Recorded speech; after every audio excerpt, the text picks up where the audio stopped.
to Let's Talk Denver. I'm here with, Flo Hernandez Ramos. I was formerly the CEO of KUVO. yes, I see. And how long have you been with? Well, I was CEO of KUVO for 25 years. Before that, I organized KUVO with a bunch of other volunteers for 2 years, so that's 27. Then I am back volunteering, and here we are. Yes. What do you think of the past 40 years, 40 years, I should say, of what you have embraced about it? Well, first of all, when we had our 10-year anniversary, we thought, oh, this is wonderful. And then it was 20 years, and then it's 30 years. And now here we are at 40. And this whole time, the slogan that has been revolving around KVO, the oasis in the city, I was going to say that. community, culture, and music, all of those elements have been firmly embraced forever. Yes. The other thing we had was the Lifesavers policy, which Yes. was all colors, all shades in everything we do, and that has been embraced firmly too. So we're Yeah. very happy. Is there anything significant out of the years that you might have right at the tip of your mind that really, I mean, really got you, that, just snatched you, that type of thing? Well, when we first started, Mm. we had a few albums, and we were playing them for 18 hours a day. 18 hours a day. And you really start hearing the same thing over and over and over again when you yeah. just have a few albums. So we said, let's try to get more albums. How do we do that? Well, none of us had ever had access to the media. And so we did what we traditionally were doing, which was handing out flyers in front of churches, putting them up at the bulletin boards of the laundromats, waiting for people after church to hand them a flyer. And then it occurred to us, we have a radio station. Yes. We can walk into our master control room, make the announcement, and it'll go out for 60 miles in all directions. In all directions, yeah. And so we did that. And in a week's time, we had thousands of albums donated to us. And that's when we realized that we had the responsibility to use the powerful thing that we had in our possession to make sure that all nonprofits, that all people of color had access to the media. Right. And where were you guys located at that general time? At that time, we were still in our very first studio. We've been in 5 studios. That was on Wazee, right across from the Auraria campus. Oh, okay. It's now become the Parkway or something. Parkway, right. Auraria Parkway. Yes. Yeah. But at that time, it was Wazee. And then eventually you moved into northern 5 Points. In the 5 Points. Yes, from Wazee, we went over to Morrison Road. From Morrison Road, we went over to Federal. From Federal, we went back to where we had started from, which is the 5 Points area. And from the 5 Points area, then we merged with Rocky Mountain PBS, and here we are on Arapahoe. Right, and here we are. And public media is needing so much support. And of course, we know what's going on here in 2025, and losing that, that support. I know KUVO has, how many times a year do you guys have your fund drive? It seems like a lot, huh? Sometimes it seems like about like 4 times a year or something. I think they're down to 3 now. Yeah. 3 now. But every year that there was a new president, we inevitably were on the verge of budget cuts. Right. We've always been on the verge of budget cuts from the federal. Right. But we've always been able to rely on people becoming members and supporting public radio. So when we say we're a grassroots organization, that's really true. Exactly. I agree with you, Javi, on that. Yeah, and a lot of people don't know that this is not something new, like you were saying. Right from 1967, they started attacking that and looking at it right when the Corporation for Public Broadcasting was created. And so it's not something just happened for this year. No, it finally happened, though. I mean, we got threatened every year, it seemed like, with a new regime with budget cuts. But it's finally come true. Yeah. So you think we might be able to get that back in say 3 years? I hope so. I hope so too. We hope so. We're not in jail. No. And see, that's one thing. I didn't get you on the last one that I did. I did it with Arturo as well, to protect public media. Right. You know, everyone doesn't realize that public media has been around for at least, what is it, almost 70 years now. Well, yeah, in the late 60s is when it was formalized, but people were doing before that underground radio, Underground pirate radio. radio. Yeah, pirate radio. you Yeah, know. yeah. A lot of people remember that. Yeah. I remember even the ones that used to have the CBs, they were doing it. Uh-huh. But what are you looking forward to, say, from here on out? Well, you know, I mean, it's 40 years. I was 35 when we went on the air. And so you do the math. I don't have that much longer to look forward to. I'm not going to see we the pray 80th. that you do, of No, course. I'm not going to see the 80th anniversary. That would be something else. That would be some futuristic stuff. For Yeah, real. really. But what I'm looking forward to is the continuation of KUVO as it is right now, which is serving the people, making community connections, making sure that the music is, as somebody said, an anthropological musical journey. Yes.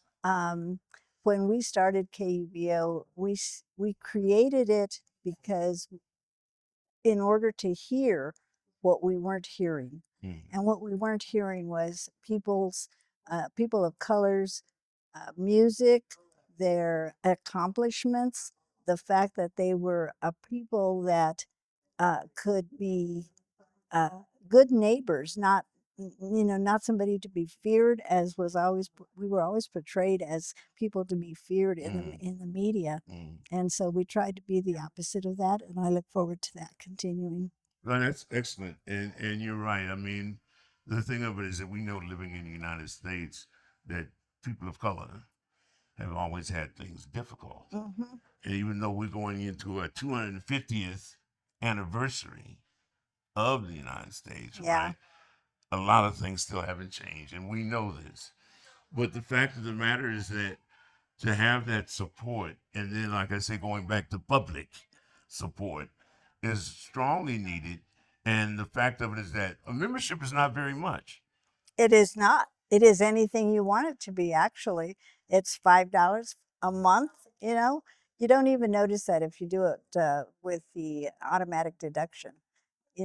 You really don't know sometimes where your money is going to. Well, when you become a member here, you know it's going to a very good place. Yes, and I know it's diverse in other different types of situations as well, right? That's right. In fact, somebody said it looks like the United Nations meeting here when we have different events, and all Yes. kinds of people come.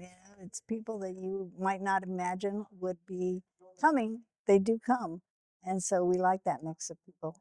I was just, I did a thing with Carlos and James Dr. Daddio.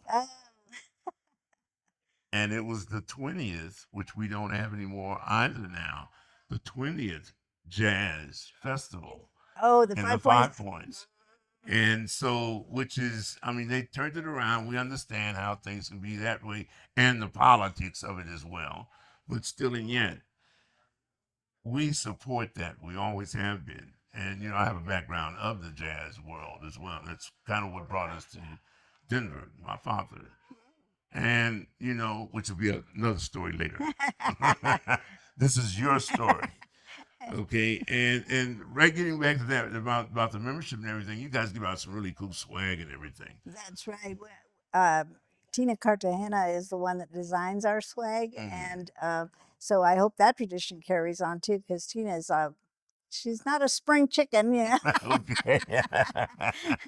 But now that we've merged with Rocky Mountain Public Media, there is a whole creative department, and they are very creative. The name is apt. So they come up with T-shirts and briefcases and socks and I don't know what all, it's all branded and it's all beautiful. And it looks great and everything. And I'm looking for something in a gift bag or something like that. Yeah, right. Sure, you become a member. And the thing of it is that I am a member of literally everyone in the building. And the great thing of it is that we are all public broadcasting now is here under one roof. That's right. Rocky Mountain PBS being our parent company, KUVO, The Drop, which is the news radio station, DCM, who with I am. Okay, you have KGNU as well, which I did their 40th anniversary thing. That's on the air. And too. congratulations Yeah, to yeah, I them, did by that the with, way. with Amy Goodman. Okay. Yeah, so that's why I really wanted to jump in and do this one as well. And Rocky Mountain PBS is they're like what 60, 70 years old. They're very, very and old. I'm a PBS kid too. Yeah. So you see, public radio does survive. Yes. And it does survive very much because it depends upon people in the community and people are responding. And so that's good. And what's really great about this, folks, is that they are worldwide now. And you can pick up them anywhere on the planet. That's the thing. So the Oasis is actually it's around Earth. I know it's like one of those little weeds that just self-propagates and goes all over the place. Over it. Yeah, because when you listen, a lot of times you'll hear with the DJs say they're getting shouts out from Australia, such and such and such, a lot from Europe, Spain. It's ridiculous how that has really opened up a lot of things, and we don't have that many jazz stations left in the United States. No, we don't actually in the world. So the KUVO has been able to adapt technologically too. I remember when it used to be the only way that you would get a tape from KUVO would be somebody in your family would tape it for you and mail it to you in whatever remote country you were at.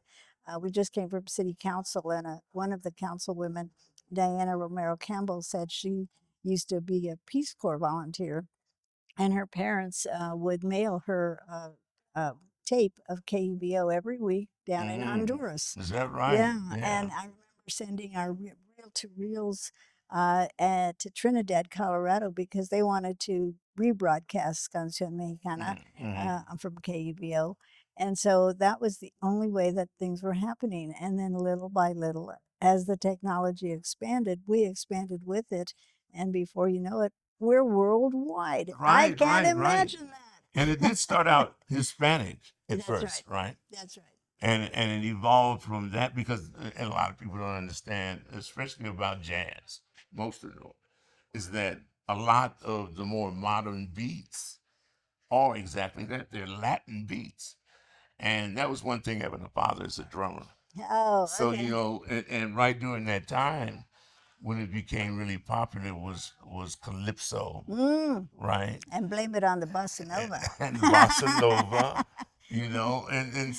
and where it even influenced other things in the Caribbean as well. Even with the Jamaicans, right? They took it and then they took jazz and put it on top of it, and they just called it swing then. Because they were using old swing beats, right, and putting it on top of their music. Yeah, if you ever listen to it, listen to some Jamaican music, you'll hear that in there. But it's so wonderful, and I'm so glad to be here to do this with you. The only thing I wanted to clarify was that the station started as a Hispanic station, meaning that it was Hispanic controlled. Yeah.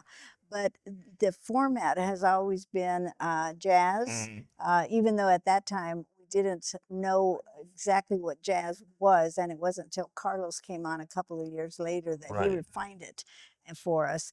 And Mr. Selman from Selman's Records and Tapes at 5 Points is the one that is the one that helped us put the blues together. And it turned out we were playing salsa, not Latin jazz, because there is a distinction.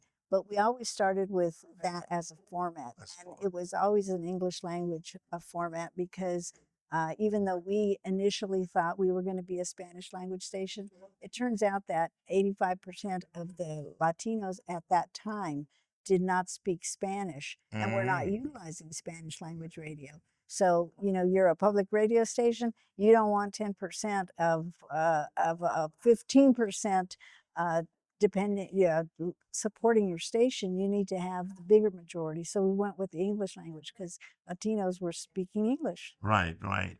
And that's one thing about being here in Colorado. You're going to pick up some Spanish. You're going to pick up Well, yeah, now. easily. I mean, even when we were growing up, when I was growing up, it was there because we were integrated. I grew up in the 5 Points. Oh, yeah, yeah. And so it was an integrated system during that time.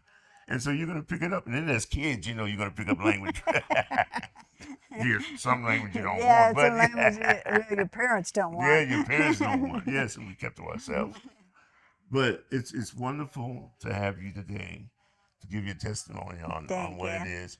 And I look at working with you guys more and more here from here on out. I mean, because this is literally, I'm going into my 15th year doing these things. Congratulations. Yes, yes. And then I have some other things coming up. Stay tuned. You guys, like I said, this is her day today. I'm going to give you guys something else. But thank you so much. And welcome to Let's Talk Denver. Thank you. 40 years of KUVO and more of Let's Talk Denver. Let's Talk Denver. Thank you.